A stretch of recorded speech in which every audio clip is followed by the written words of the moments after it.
All right, what's up, everybody? This is Uncle Randy and my man Vince with Throwing Smoke. Yes, sir. Finally back with you. We're going to discuss a few things tonight. I'm going to fill you in, give you a little outline of what you can expect. We're going to talk a little bit about the Rona, goddamn. Hell, we're going to talk about it, how it affects MMA. We're going to talk about UFC 248. We got to go back, talk about our picks, what happened. Then we're going to jump into UFC 249, talk about that as from the fan experience, what we expect as fans. Me and Vince, we're not professionals. We just love this shit. So we're Yes, here to sir. talk about it and give you our perspective. Then we're going to finish off with a new segment called Vince's What the Fuck. What the fuck? And he's going to let us know what that means tonight. So let's dive right into it, man. What's up with Just the Rona, man? What's going on? yeah, I don't know. I can't make heads or tails of it, man. It's an interesting time to say the least. I'm just following instructions and trying to be professional with my real estate, trying to be professional and courteous with the healthcare workers that are out there. I'm doing it for them, man. I'm doing it. I'm doing it for the economy, and I'm doing it for those that I know they're in the healthcare industry because they're asking me to. So that's enough for me to sit back, relax, check everything out, look for some opportunity out there, restructure my business, and make the most of this time that we have. I think it's an interesting time, and if you're not doing that, then you know you're one of them bitches who are always complaining about shit on Twitter. Absolutely. Well, I'm going to do my shot here. Like you said, to the healthcare workers, professionals that are out there kicking ass, do this for them. There it is. That's for them. And I agree with you. Here's the deal for Uncle Randy. Goddamn, I'm gonna keep it straight. Hell, I can't make heads or tail of it either. I'm not gonna like jump in. People want to equate this shit to politics. This has nothing to do with politics, anything like that. Um, hell, I don't know if I've ever had it or gonna get it, and I don't give a shit. I'm gonna do what's required for my family to keep people safe because I want to do that, not because the government's telling me to. Like, I'm not a big fan of government making me do shit. I just never have been. So I think people should do it from the goodness of their heart and from the places that you say to help your fellow humans, not just because you're finally being told not to go to a fucking bar that you should have known don't go to when we got some shit spreading around. Yeah, this is. I'll admit, I think for a while there, I was one of those persons who was like, "What the fuck you talking about? I can't go to a bar. Like, I'm gonna be okay. I can get it. I'm gonna get over it. I'm not worried, right?" And then people were challenging me and saying, "Well, it's not about you. It's about the other people that you come in contact with who have elderly or those with these type of underlying conditions." And they might get infected and not handle it well. And I was saying, well, shit, then those people shouldn't come out to the bar. Don't fuck with my freedoms. If you got somebody at home that needs to that you're concerned for, then I get it. Then you sit your ass home. But you know, as we're getting more and more information, and we're seeing how this thing is developing, and really, my friends in San Diego who are on the front lines, who are at Scripps Medical Center, and at first they were very cavalier about it. You know, no big deal. We're going to get through it. But they really took an about face and changed their tune and said, "Hey, do me a favor, stay home. We're just trying to slow this rush because it's getting crazy out there." And when they came at me with that, okay, it's not about me. And if they're saying it's something serious and they're on the front line, then I can listen to that. Yeah, no, I agree. I mean, and everybody's always that's another thing, and we this has been a thing of mine with MMA people, the people that you and I unite against is people that they can't open their mind enough to change their stances. People that are just mind fucked and dug into one Right. idea and they never are gonna change. I can't fuck with those people. Look, I can be changed on any topic. Hell, I can be wrong. I'm wrong all the time, and I'm Yep. okay with that. Yes, sir. Yeah, I But think you yeah, have to be. so how do you think this is going to go with MMA? I don't know. Did you watch the first UFC with no fans? Yeah, I was cool with it. Listening to a couple of the fighters, they were cool with it too. I know one or two of them were mad that they couldn't perform in front of their hometown, but kind of reminded me of Pride a little bit, right? Where the audience is quiet and you get to hear a lot of things. But ultimately, what's most important for me is we get to watch high level mixed martial arts. So whether there's a bunch of drunk fans doing the woo, woo, Yeah. every 2 minutes or cheering crazy because something happened, I'm okay without it. As long as I get to watch high level mixed martial arts technique, I'm good. Yeah, no, I'm with you. I agree 100%. And I actually kind of in some ways enjoyed it. It took me back to like a lot of the smokers that we would have at our gyms where, it felt like the early Ultimate Fighter to me. Like, and I dig that vibe. Like that makes it an extra layer mentally for the fighters. Like, you can't just get piggybacked. Hey, come on, buddy. You want to come give me a kiss? My son's going to bed. Come give me a kiss. Give your son a kiss. Yes, sir. Come here. Oh, hit your head. Love you, buddy. Sleep good. But yeah, like I was saying, like, not having that momentum that sometimes the crowd can lift and give a fighter is an advantage that I enjoyed seeing that being taken away. Yeah, the Contender Series seems to be doing very well, right? And that's shot in an arena with very few people there, and that's had a ton of traction. I don't think it's a massive deal. Look, man, we're in crazy times. If they need to change up the formula a little bit to give us the product, I'm okay with that. This is unprecedented. Yeah, and you can't let Khabib and Tony fall through again. I mean, Dana's not going to let, but it can't fall through a fifth time. I mean, I hope not. This is the fifth time, right? Like that. This is the fifth booking, yes, sir. It can't. And I think Dana is with us. Like, this isn't going to fall through. So I'm sure you've seen some of the maybe late last week the media pushback that Dana's greedy and Dana, it's dollar over health and all of X, Y, and Z. But I liked his response. He has a business to operate, and for me, the economy is the most important. It's what's going to have the greatest impact on the greatest amount of people is the economy. And he's like, you guys don't have payroll to make. You don't support families. You don't shut the fuck up. And I'm on board with him in that. If they can find a way to adhere to all the health guidelines and protocols and do it, quote unquote, safely, I'm all for it. And yeah, fuck those sorry ass journalists who just need to write something to get people to click who are calling them out on it. Oh, I agree 100%. And listen, all the fighters are saying, let us fight. I need to make money. Right. They don't want to not fight. So right. I don't want to hear that shit from pansy ass journalists. They don't know what it's like. This is how these guys make their money. And a lot of these guys don't make the money that they think they do. And if they only get 2 or 3 opportunities to make their nut for the year, you can't have it canceled on them. And if a guy's willing to risk not only injury, even death, he might be willing to expose himself to coronavirus to provide for his family. And I can't say that's dumb, and I can't bash Dana about it. I think he's 100% right. Yeah, I'm on board with that for sure. And then there's another opportunity here, right? All other sports are canceled. Nothing else is on.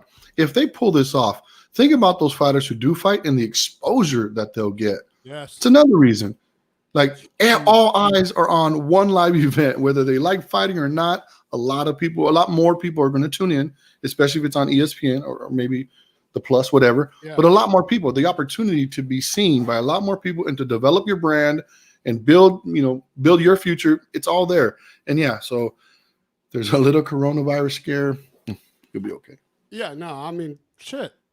I hate to compare it because I know coronavirus is deadly, but so is staph, man. And anybody that's been in the jiu-jitsu game and shit, that shit's real. Hell, Kevin Randleman had a hole through his chest from staph infection that nearly killed him. I've got friends that almost had their legs amputated from staph from MRSA that was right above their knee. Yes, sir. Shit's deadly and kind of part of it. I think they're going to be safe and they'll be fine. It's too big of a company to not do their checks and balances, but these guys want to fight. You got to let them fight. Yeah. Hey, quick question, Uncle Randy. How's Tom Hanks doing? Hell, I don't know. Did he die or something? Is he okay? He got coronavirus. How's that Rudy Gobert guy, the basketball player? Are they dying or are they living? That's what I'm saying. I've been looking. I need one celebrity death, one politician death, one musician death, so I can get really, really behind this thing. Because if none of them are dying, but everybody's grandma is or aunt and shit like that, I got to know what's going on. I want to be honest with everybody that listens to the podcast that life isn't fair. Money does talk. That's real. I hate to say, I don't say I support that, but that is life. And these folks that get tested and get their results and one day they had no symptoms, but then my buddy goes and says, I need a test. I was exposed, I think. No test for you. But that's the other guy, these NBA players from the Utah Jazz, hell, they got money rolling out their tits. So yeah, I've learned about the hookup since my Navy days. It's nothing's fair. It's a hookup. Yeah, some Yes. people are privileged, some people are connected, and others aren't. And you're right. Life isn't fair. And I don't remember anybody ever promising us that it would be. It is what it No. is. And the sooner younger people that are listening that you learn that in this life, your life will be exponentially better. You can't use that advice to fight any kind of a battle because it's never fair. Life is Yeah. not fair, and it Yeah. can't be. I posted on my Facebook very simply. Let me see if I can find it. I don't want to misquote myself, but I Yeah, said no problem. something to the effect that, how you handle this stay at home order and the coronavirus will tell me everything I need to know about you. You Yep. know, uh, uh, some people want to point at all the bad. Oh, I can't do this anymore. I can't do that anymore. It's terrible. Like, it's not that bad. You need to adjust. Stop being a little bitch.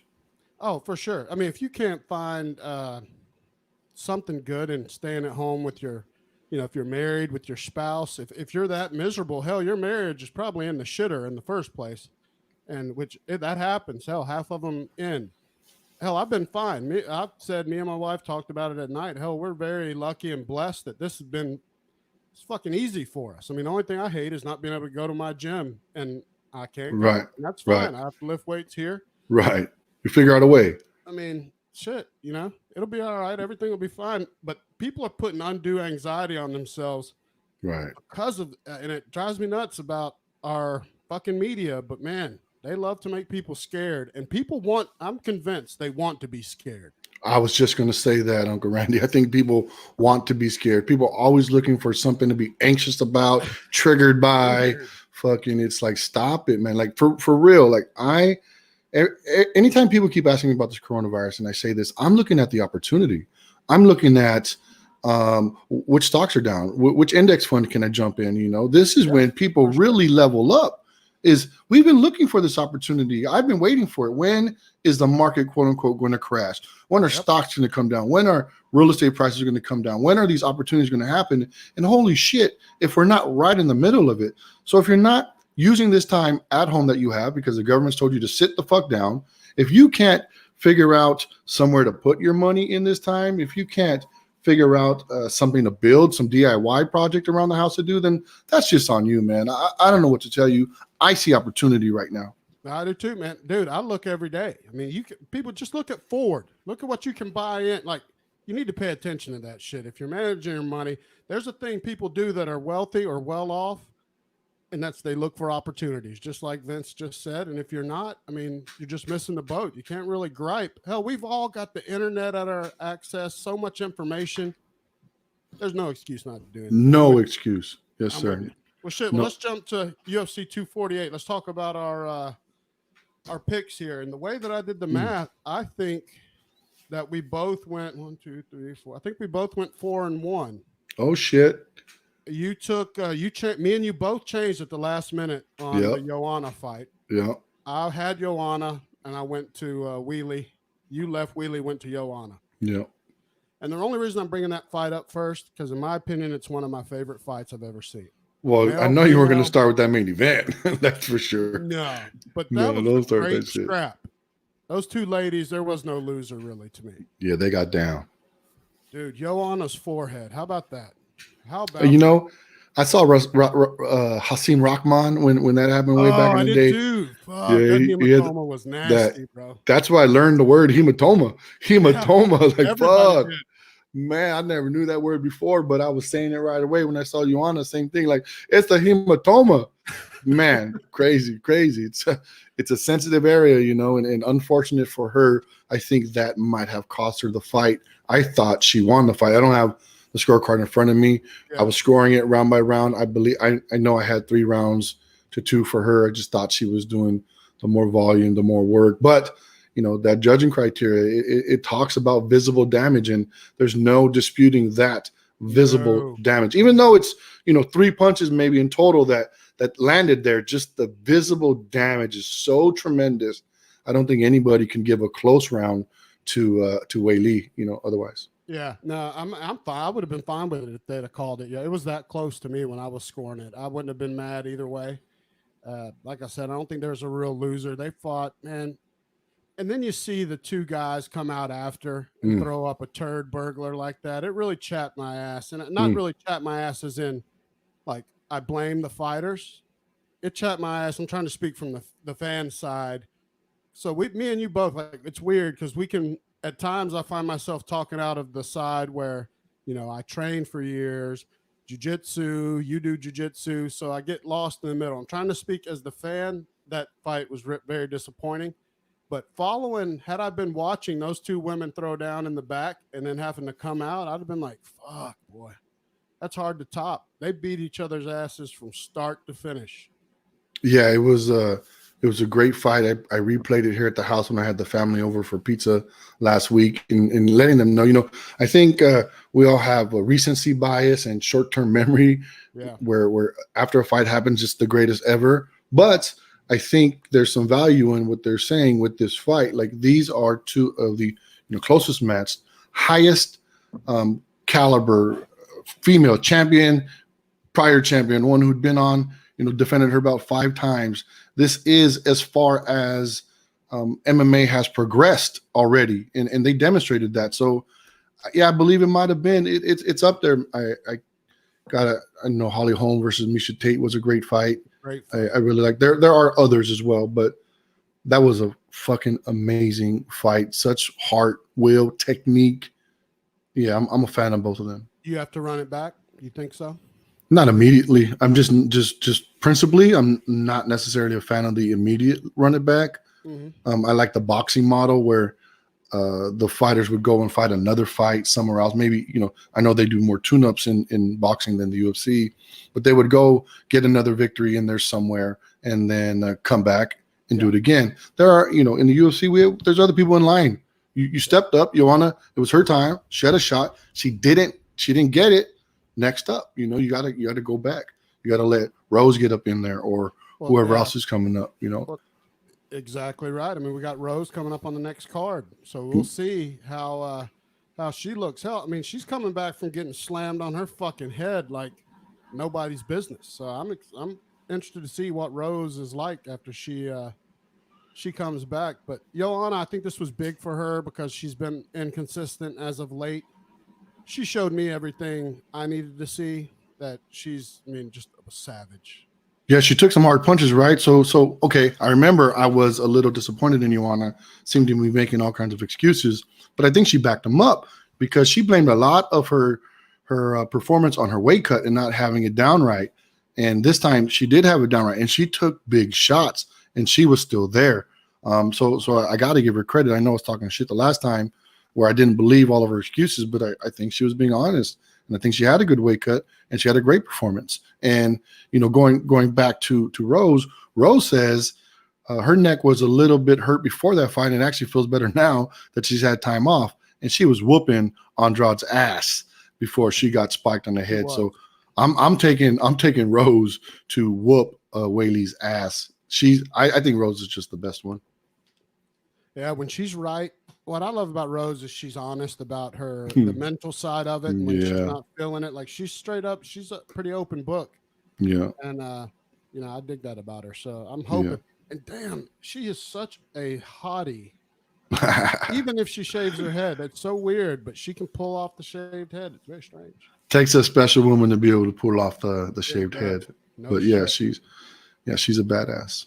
All right, so we got we both took Alex Oliveira. He was very impressive in his fight. Over Max Griffin.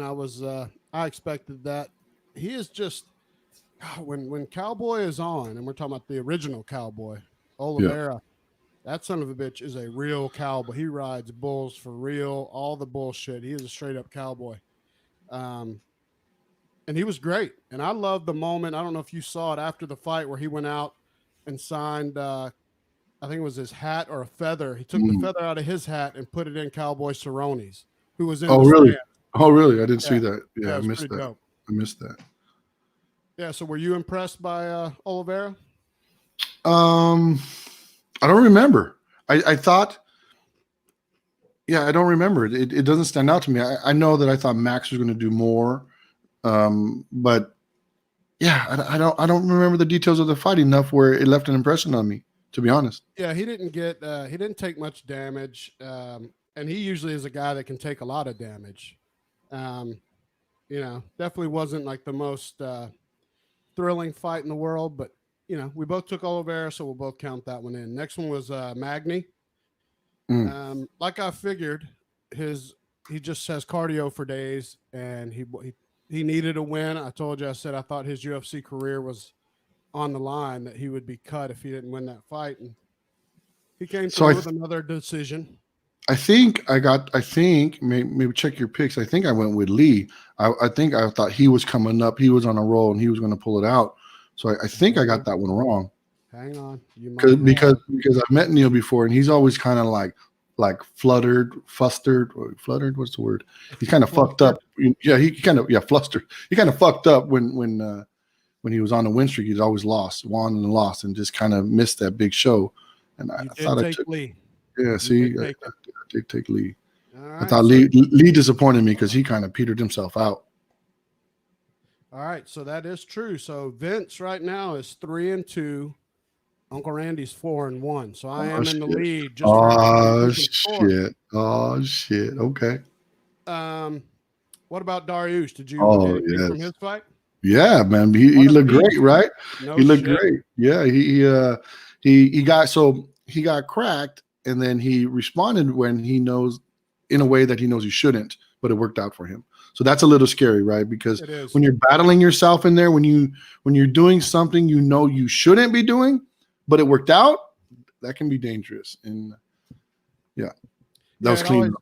As a fan, it's scared. I hate that. But there's guys. It's the same way I do with Aaron Pico a lot in Bellator. Mm-hmm. Like he fights and he's so good, but he'll get reckless, and that's when he gets KO'd.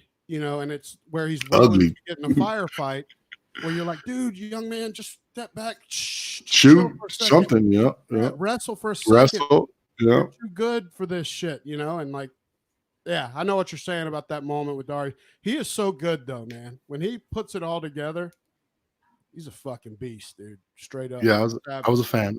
Good for him. Happy for him that he won. Gracie Baja. Yes, sir. Absolutely. All right, so we're going to go to the main event, and I don't want to say anything else. I want to give you the floor. Tell me what you thought of the fight, how you would sum it up. How do I sum up the fight? I guess I got to put a little bit more on Yoel being the challenger. Challenger got to go get that, right? I wouldn't have been mad if Israel Adesanya just stood in the middle of the ring while Yoel was standing there and just did that discount double check, show them the belt. Like, I'm the champ. Come on, man. You got to come and get this. Yeah. And Yoel didn't. And that's squarely where I'm going to lay the blame if there is anything. Yoel didn't go get it. Izzy, I've heard journalists say, the W is most important. He got the W. He keeps his belt. He lives on to fight another fight. I still think you need to be exciting. I don't think – okay, so Joanna lost that fight, so she got the L. But I'm ready to spend money to watch Joanna fight again way faster than I'm willing to spend the money to watch Israel Adesanya fight again based off that last fight. He shows me he's going to be concerned with his belt, and he's going to do what he needs to do to just keep it. Joanna showed me Joanna's always going forward when she's a champ, when she's the challenger, all the time. So fuck what they're talking about. The W is the most important thing. I think being exciting is the most important thing. Justin Gaethje's always going to get my money. Joanna's going to get my money. Fighters are going to get my money. I'm still going to pay to see Israel fight, especially because he's going up against Hashinya next. That should be an animal, and that's going to be interesting to watch. But Yoel gets my blame, if anybody, on to the next. All right. I'm agreeing with you on everything except for I don't put much blame on Yoel. Put some more than if I had to put a piece, but I don't like how Dana put it all on Yoel just as a scapegoat to take care of his champion. I wish Dana would have come out and called it down the middle and just been like, these guys didn't, for some reason, they canceled each other out. The fight sucked ass. Doesn't mean that the two fighters suck ass. I hate these fucking Twitter pussies that are like calling Yoel a pussy or calling Stylebender a pussy. They're not pussies. No. People, listen, they're fighters. They're savages. They're both kind of counter fighters, and the shit just didn't work out. It was weird. Like that's how I would describe the fight. It was very weird. Yeah, I agree with that, but I wouldn't be mad. or Dana is trying to save face with Stylebender. He's the promoter. Sure. You know, he's got to keep this guy, you know, as shiny as possible to You're make right. money on the next one. You know, so You're Dana's going to get a absolutely right. pass. Right? Yeah, it wasn't just Style. Yeah, he put it all on Yoel, and that wasn't the case. But And that's the fucking promoter. here's the thing about Yoel that people don't also know.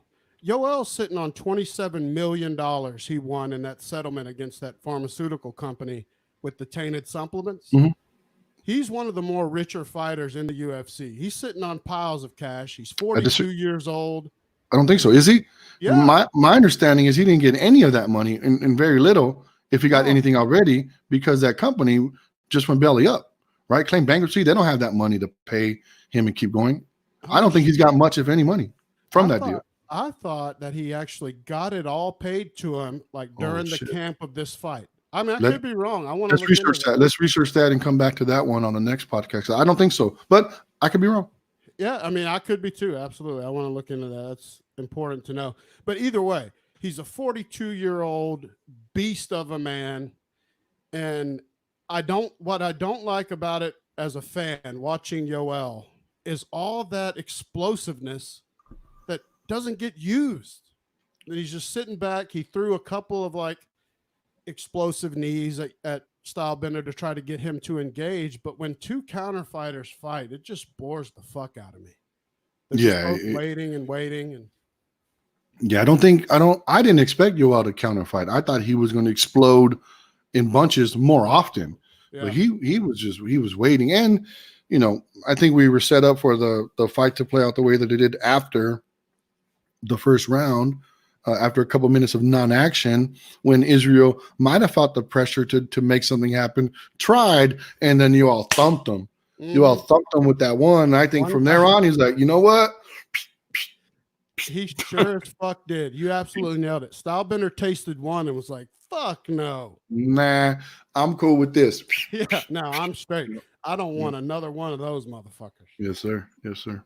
Well, yeah, so did you catch the part where Dan Murgliata gave them the old talking to before? I think it was before the third or fourth round, where he was telling them, look, guys, this is a championship fight. Got to give them something to judge. Yeah. What did you think about that? I still don't know how I feel about it. I don't know how I feel. I'm not mad. I don't know, because we're all sitting back pissed off because it was boring, and then he's trying to get them to do something, and then people are saying it's not his place. But I really don't know what his place is. I just don't know what the rule set says about him being able to do that or not to do that. So I'm indifferent to it. I don't know. Yeah, here's the reason why I'm not mad at him about it is that he didn't say one, or he didn't call one of them out. He said, gentlemen, good point. Both of you, this sucks ass for the fans. Yeah. And I mean, so to me, I didn't really think it was that big of a deal, but I get it. You know, the fighters want him to shut his pie hole. And so I've seen a ref call a fight for timidity before. It was a local in LA. Yeah, I've seen a guy butt scoot, you know, like he was on, like, and they're like, get up. And he just kept flopping to his butt, and they waved off the fight due to timidity. So I don't know if this maybe falls under that, you know, under that umbrella, and he saw it. And yeah, I don't know. I don't know enough to really have an opinion on that, but I wasn't mad at it. Like, again, these people are just looking for anything to be mad about. Yeah, I agree. I mean, I don't think there's any malicious in there. He didn't single anybody out. So as far as I'm concerned, they can eat dicks. That was just a big thing on Twitter. All these fuck faces that have never done anything, and they're wanting a reason to bitch about the fight not being what they expected. Yeah. That's going to happen too sometimes, guys. Like these fucking trolls. Every fight's not going to be a banger. And it's not that the fighters are pussies or that they're timid or they're dumb. There's a lot that goes into this. Hell, they have a game plan that they work on for months. They're the highest level, competing against the highest level. Like it's going to be close. It's not always, you know, go ahead and take your drunk ass up into the octagon and watch an ass whooping, because that will not be close. Yeah. But when you take guys who are closely ranked, you know, and styles make matches, sometimes you're going to get a snooze fest. Sometimes you're going to get a banger. It is what it is. This is the sport. Absolutely. All right, so we're moving on to 249 that's coming up on April 18th. Or is it? Well, Dana says he's 99.9% has the location locked down. So we'll see how that goes. I'm hopeful for it. I think he's going to do it. I think he knows the importance. He sees the market opportunity. Like you just said, like to me, that's the biggest thing. People have no sports right now. People that don't even like fighting will tune in for this shit for a live sporting event to have Yeah, something yeah, something. to weigh in on and watch competition. Yeah, they're watching old boxing matches, old basketball games, like all the classic shit is coming back. People are dying for something live and current. Dude, have you seen that the ESPN brought the Ocho back? They got dodgeball and shit back on that they're No, re-airing, all that no, crazy shit. no. I watch YouTube a lot, and then I've been being productive with my time and building up my business, and I haven't been on ESPN too much.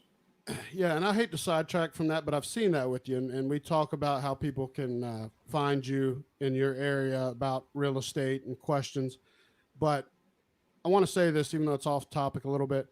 This is a great time for people to develop their businesses. They don't realize, and to bring their business into this century and use technology and telecommunications and the ability to video chat. People that are stuck on the old ways of business, which there's sometimes that those still work. I mean, I'm in business. People talk about cold calls. I'm more, there's a social part to selling now, Yep, and embracing this new technology. This is the time, folks. If you got some shit going on, learn this technology, become an expert at it, and be able to use it to your advantage. It's the way of the future regardless. You got to be able absolutely. to do this. Absolutely. And with nothing but time on your hands, they should be picking up a course. They should be learning some online programs. You can be developing it. Do those things you complain you never have time to do.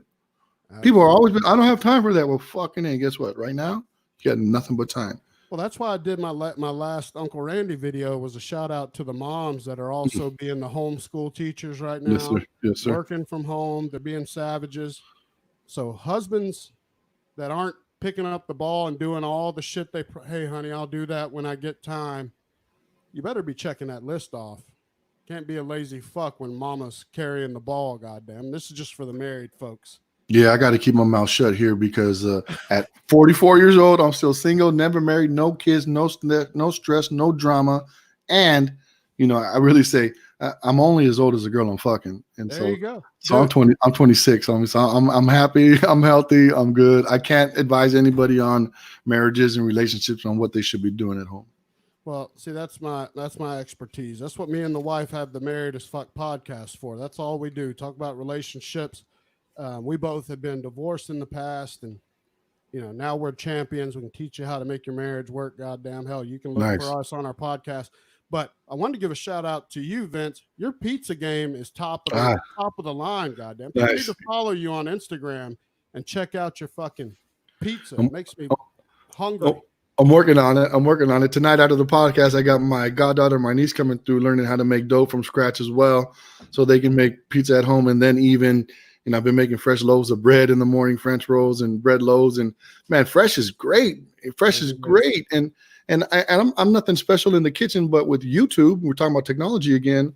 Back in the day, you used to get a recipe handed down on some little scratch piece of paper and try to make it the way it was supposed to. But now I have YouTube. I have the recipe right there. I can pause, stop, rewind, listen to the details, see what it's supposed to look like, try it again. And then I'm also following one of the best. It's called a pizzaiolo, professional pizza maker, Vito Iacopelli, and he just breaks it all down, and he's authentic as fuck. So like jujitsu, I like to learn from the source. With pizza, I'm learning from a very authentic, really passionate guy about pizza, and those are the best people to learn from. So thank you for that, Uncle Randy. I've got a good buddy, Adam Simmons, who is a podcaster out of New Jersey. He's a pizzaiola, whatever the name he called him. He's legit. And so I was wondering from you, pineapple on a pizza, yes or no? And Yeah, I'm okay with it. I know that. I know that some people, it's just a traditional thing, right? Like Vito says this thing, no pineapple on the pizza, but he's being silly too. But yeah, the old school, they no pineapple on the pizza, but I fucked up plenty of Hawaiian pizzas before, and I might just make one tonight. Well, let me tell you, that's why my wife is a big fan of Jorge Masvidal. They share the love of the same pizza, pineapple and jalapeno. Okay. That's his favorite pizza, and that's her favorite pizza. I didn't know that. Right on. Pineapple jalapeno. Okay, that's not a bad combo. Yeah, I'm No, gonna it's try that. good. That hot Yeah, I bet. sweet, man, it works. Yeah. I bet. And man, that's good. So I need to level up my topping game. I've been so focused, these last 9 months, I guess, making the dough right and getting all those nailed in. I need to get my topping game built up. Man, how many shots is that already? I need to get me a shot. Are you still drinking shots? Oh yeah. Hey, I got me and the wife are recording after this. Got some Georgia moonshine, some apple Oh pie shit. right here too, son. Oh shit. Dude, can that Yeah. be shipped? That's how Let's, we get down. Goddamn. let's, Hell, I let's don't ship know if it. that'd be legal or not. I don't know. Fuck it. It'll be all We can right. try to get you some though. That Georgia Yeah. moonshine will put you on your ass. Hell, last time my wife had some, we think that's the night she got pregnant with our last son. Uh, Goddamn, it's a party, son. yeah. Every I time. don't know if I had moonshine. I was in the Navy summer circa 1996. I was down there we were in New Orleans, Louisiana area, Mississippi area. Yeah, we were in Meridian, Mississippi was where we pulled. No, Meridian was the A school. We were in Gulfport.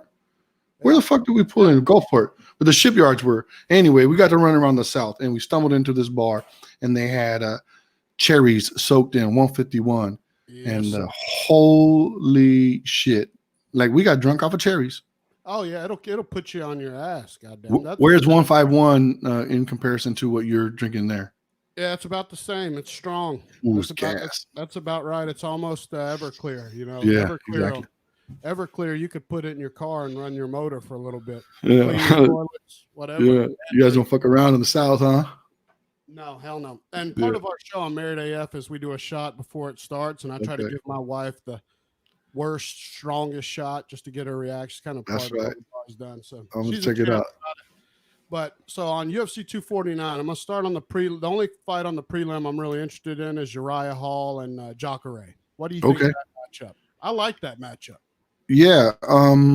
So I like Uriah Hall. Been a fan of his since he Me too. kicked that dude in the mouth on the Ultimate Fighter, and it looks like he sent him to his death. Right, like where he spun around and knocked his head off. Like I've been a fan of his since then. But since then we've seen that Uriah is hot and cold, and he's even admitted this openly plenty of times. He is a head case. He can be getting his ass whooped for an entire round, and he's just taking it until he tells himself, "Let's go, buckle down, get off there," and then he does. But it's not always guaranteed that he's going to do that and say that and have that reaction.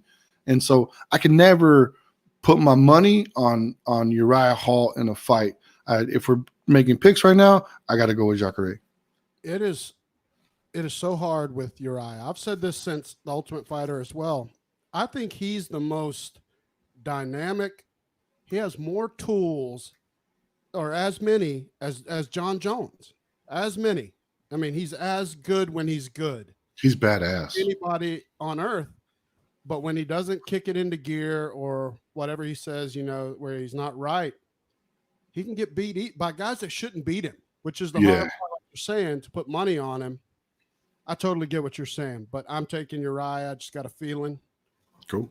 I'm with you, but we'll see. This could be one where you make up some that wiggle room Yeah, on I'll the take ground. Jacare on the ground. He's not.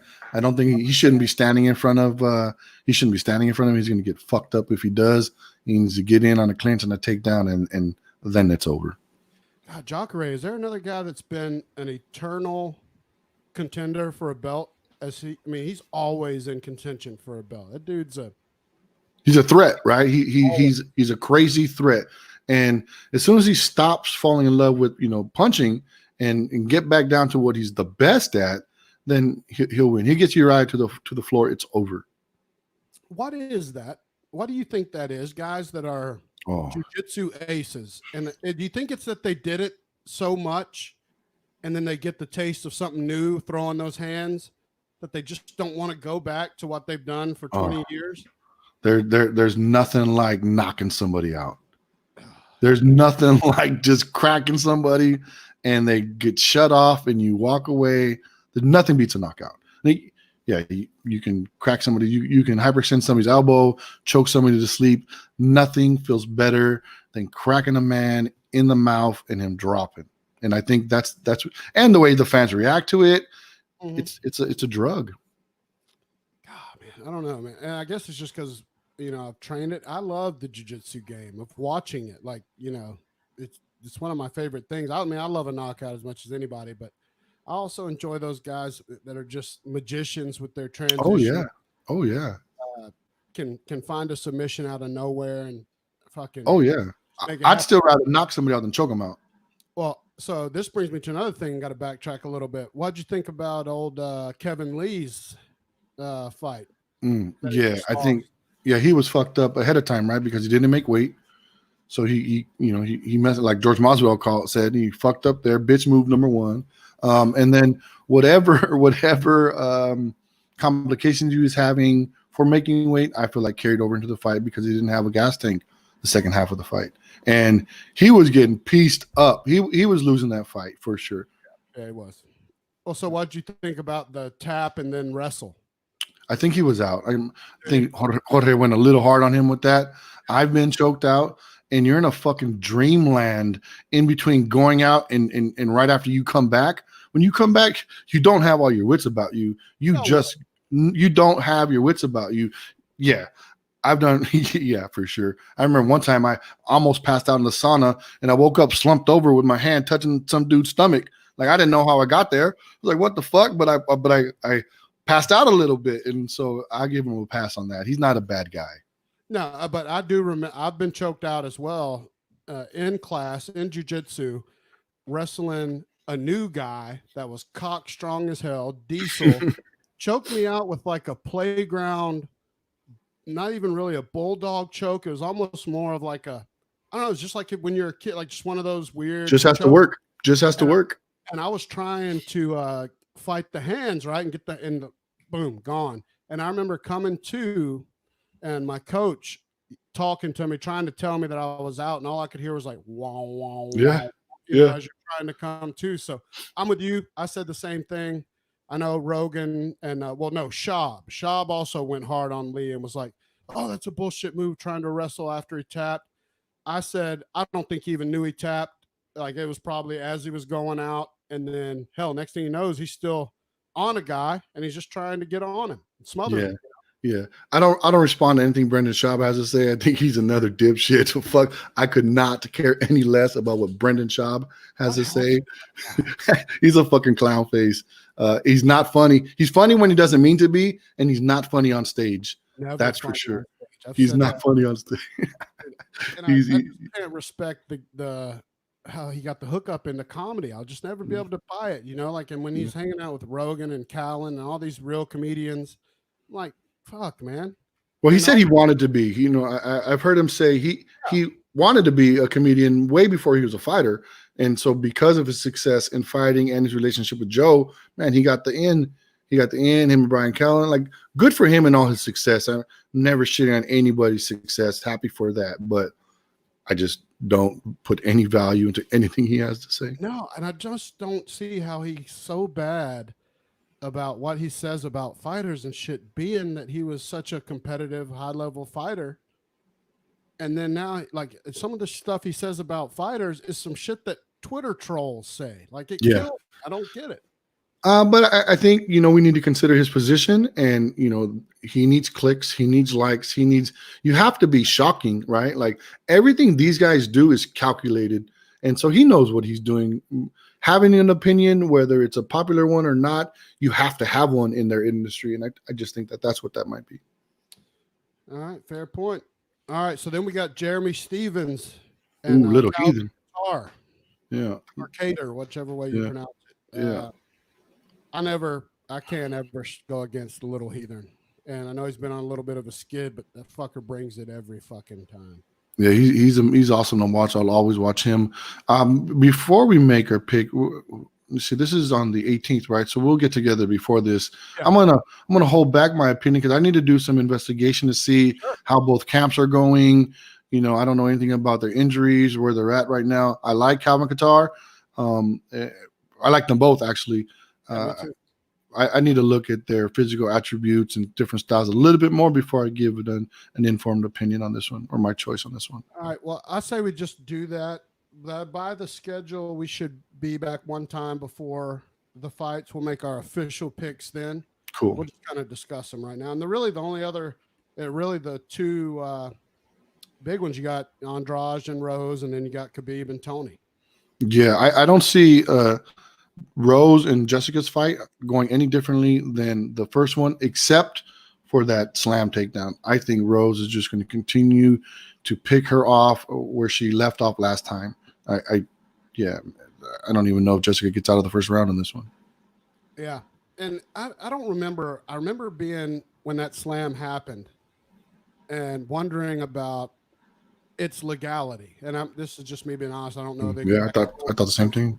having been a wrestler, there's rules about how high you can slam somebody down and from where. Do you have any idea? Like, was that even an issue? Like, it didn't seem like that it was anywhere out of the rules, but it just looked like it caught my attention. It threw my. Yeah, I felt the same way. I'd have to look at the rule set for that jurisdiction when they had it. Um, I know that there were other Brazilians who said that's an illegal fucking throw. That's an illegal takedown on anywhere. Like she dumped her on her head. You can't spike somebody on her head. Yeah, well, I mean that's how And I so thought. I think it was illegal. It didn't get called there. No, we brought it up after the fact. I think it was an illegal.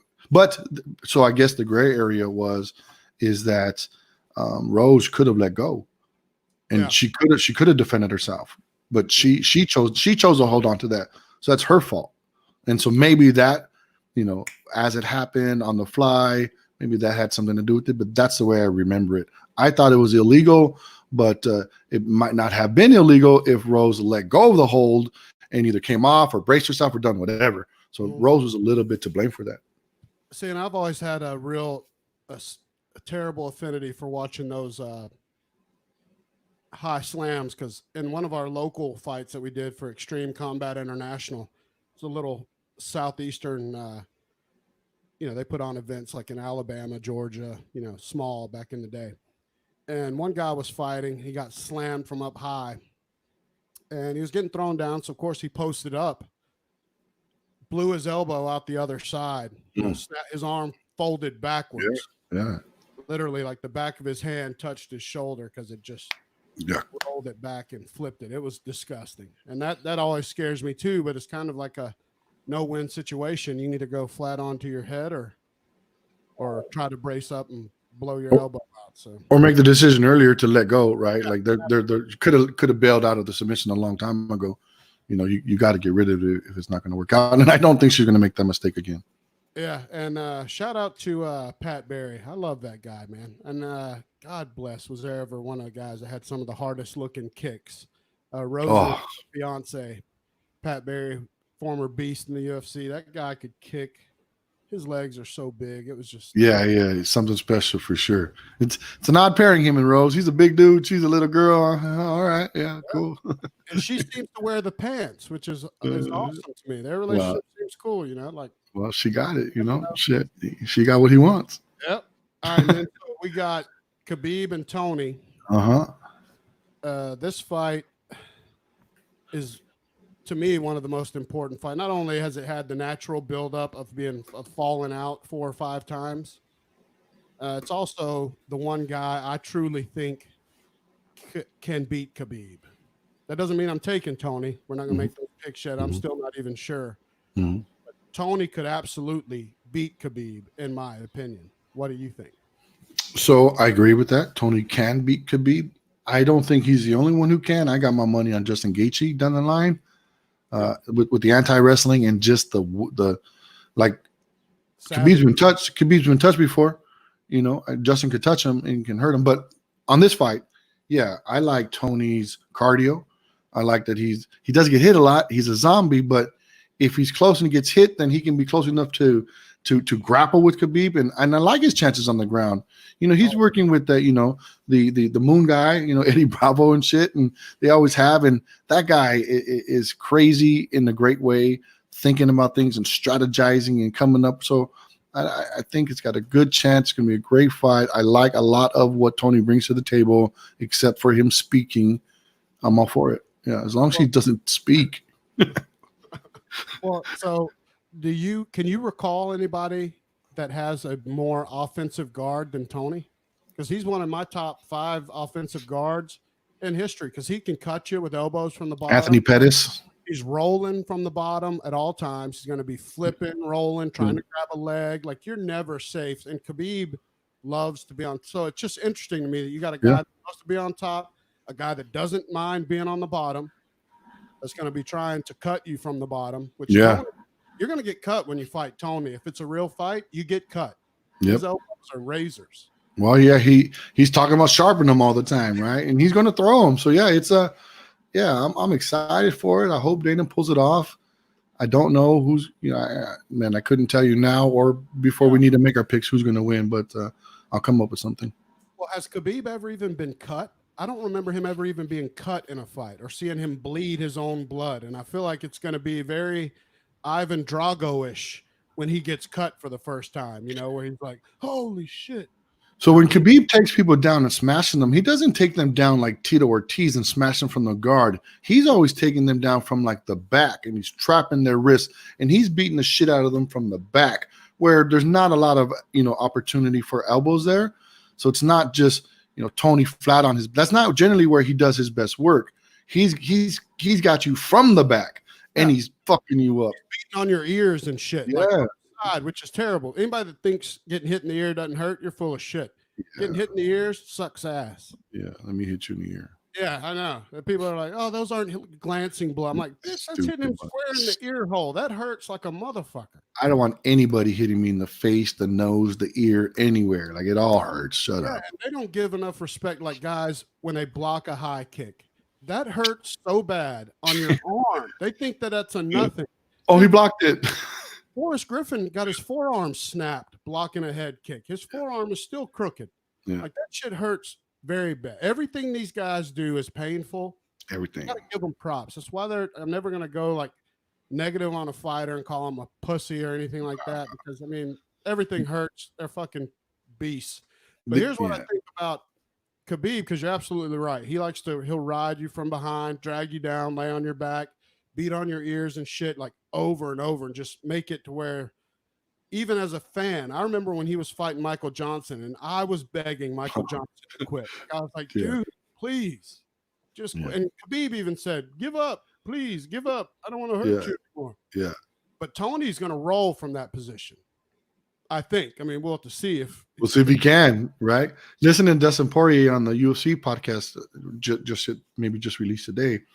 He says Khabib wasn't as strong as I thought he was. Dustin actually thought that he was stronger, but what he was impressed by is his pressure, is knowing where to put you, knowing where to put the weight. Like the pressure and the balance was unlike anything he's felt before. And I've rolled with black belts who have insane pressure, and that is it sucks.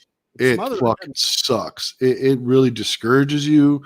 It's like, and you can't make a move because then you're deeper and under more and more, and now throwing punches. Like, yeah, it's going to be a tough time. Yeah, that's a great point. People don't know either that it's not all about the just brute strength. People have the ability to spread their weight in a way that is just an offensive weapon. Like you're saying, these guys that know how to smother you, and they can put all their weight on you, and you're absolutely defenseless. It is a helpless feeling, like you're describing, when somebody knows how to use their weight properly. And from for DC, Cain Velasquez, and all them to say Khabib's never lost a round in their gym, guy's got to be a beast. Yeah, and it's probably why I'll take him in the fight. He just hasn't lost yet. I actually just can't wait for that fight. But man, there's not two guys I would rather hear talk less than those two guys. Like, I'm okay with Khabib, but I do not want to hear Ferguson. He just fucking rambles on, nonsensical. He makes no sense when he talks. What he says, how he interjects, his insults. Well, did you hear him tell Khabib to take his glasses off, and he didn't even have on glasses? Tony was wearing glasses, talking to Khabib, and he told Khabib to take his glasses off. Khabib wasn't even wearing glasses. Yeah, I think I really, man, I hate to say this, but I think Tony's done drugs. I think he's done a little bit too much crystal meth in his life. I think he's fucking tweaked out. Dude, but what about his weird training methods? Yeah, like I said, I think he's tweaked out. That's some tweaker shit, man. He's building his own gym. He's running on some crazy thing. He's doing dumb shit. That's that man. I think he's a former tweaker. But it translates into his fights, though. You see him do some of that crazy shit in his fights. It's so weird. He's such an anomaly, dude. And I Yeah, think you got to have those guys. As much as sure. people, poke fun at Tony, nobody really wants to fight him. They give him shit. But when you fight, everyone that's ever had to fight Tony has been through hell. Yeah, he's a big guy. Cardio for days, unpredictable. That's hard. That's hard to deal with, right? It's hard to deal with somebody. If you're sparring with somebody and you're sparring with somebody who's brand new, sometimes they're a little bit harder to spar than somebody who knows what they're doing. Sure. Because like, oh man, what the fuck are you doing? You're not supposed to do it like that, and Yeah. it's awkward. And now here's one of the highest level guys who is awkward and is zombie like, can take your shit and keep coming. Well, so out there, this will be the last thing we'll wrap up on this and go into the Vince's what the fuck moment. What the But fuck? out in your area, do you see many of the 10th Planet guys competing and shit and jiu-jitsu tournaments and stuff? They don't compete in IBJJF tournaments. They kind of all flock towards the EBI, and then any Gracie Academy has a sub only tournament. I've seen them compete in that, but they don't compete in IBJJF. Why don't they? I didn't know that, but that's interesting. Just they don't Rule set culture, right? They're in the no gi. They like to reap the legs. They like to do a lot of leg work and stuff. So yeah, that's why I guess. They just do not compete IBJJF. It's like a big divide: gi, no gi. 10th Planet and everything else. And yeah, I've grappled a lot of those guys, and they're flexible as hell, and it's different, and it's cool, and I like it. Yeah. All right, so let's go into this Vince's what the fuck segment. I want to hear what this first one's going to be. What do we got, Vince? Yeah. What the fuck is up with Conor McGregor going out there and begging his countrymen to go on lockdown? And here's all that I mean by this. He's a fucking fighter. He's not a politician. What information does Conor McGregor have to go out there and to tell all his people that we need to go on lockdown? I don't know if did you see this? The Mac Live released it today. He's out there telling them they need to go on lockdown. We have the advantage. We got to do X, Y, and Z. He's telling the president, and I don't know what, if the minister of defense or what they're called. He's telling all these high-level people what they need to do, and he's calling his countrymen to do it. He's a fucking fighter. If maybe they came to him and said, Conor, we need you to put this out there. This is what we're going to do, and use his platform. Okay, to get his minions to follow along. Okay, but he's out there telling everybody what needs to be done, and he's a former plumber's apprentice who has fought for the last 5 years and made millions and millions of dollars. He's not a politician. He's not a health professional. He's not an infectious disease specialist. He needs to shut the fuck up. And any of his people who say we need to go on lockdown because Conor McGregor says, you're a fucking idiot. What the fuck? Yeah, I don't know, man. I agree. I had no idea you were going to use that, but that's fucking hilarious. And he's not the most, highest moral ground guy to be out there calling for people to, change their ways. Hell, that's he's throwing stones in a damn glass house for fuck. Hell, he's got more paternity suits out there on his ass than anybody. Yeah, maybe that's what he wants. Maybe that's what he wants. Yeah, he wants his accusers to be locked down so they don't go so they can't go to court, so they can't, put any more shit out there on him. But yeah, it's the same thing for me when, actors get up at the Academy Awards and the Golden Globes, and they get up there and they make these philosophical speeches. And it's like, in the political speeches, like, stop. What information do you have? How much time do you have to study these things, the impacts, the consequences? You're just listening to CNN, Fox, or reading a couple things your own, and you're out there talking like you know when you don't know shit. I don't know shit, but I'm not out there telling people what to do either. Yep. No, it drives me nuts, man. I think most Americans are so fed up with it. That's why those award shows don't do dick for ratings anymore and shit. We're pretty sick and tired of people on their soapboxes. You get off your soapbox, talking down to us and shit. Like, just be straight up and be real with us. And be honest, because they would throw their fucking issue of the day right down the shitter if it meant they had a new movie that would come out. So, on fucking moral high grounds. Well, that's it for me, man. I think we got it wrapped up. This episode of Throwing Smoke. Let's tell them how they can reach us. And like I said, you need to be following Vince on Instagram and Twitter, how can they reach out to you? So on IG, I'm at the V Ramos method. You can actually just plug that hashtag into Google and I'll be found there. On Instagram, I'm at LILBIGVINCE, Little Big Vince. My dad is Big Vince, but he's short. I'm Little Vince and I'm big, so I'm Little Big Vince. So that's where I can be found. Check me out for my pizza coming up tonight. Absolutely. And I'm Uncle Randy. Goddamn, you can find me on Married as Fuck on Twitter or Married AF Podcast on Instagram. And me and Vince will be back every 2 weeks. So we will be back one more time before UFC 249. Leave us comments, ask some questions any way you want. You can hit us at Smoke Throwing on Twitter. You can send the messages there. You can send them to me on the Married AF Podcast Instagram, or you can follow Vince. DM him the questions too. If you got a question you want asked on the show, we'll answer it every time, and we'll give you a shout out on the show. Yes, sir. Vince, I'm good, brother. No, sir. Stay safe. Take care of the family. See you soon. Absolutely, man. You too, man. And I'll be checking in on that pizza. Yes, sir. Coming up. All right, brother. See ya. All right. Yes, sir. Later.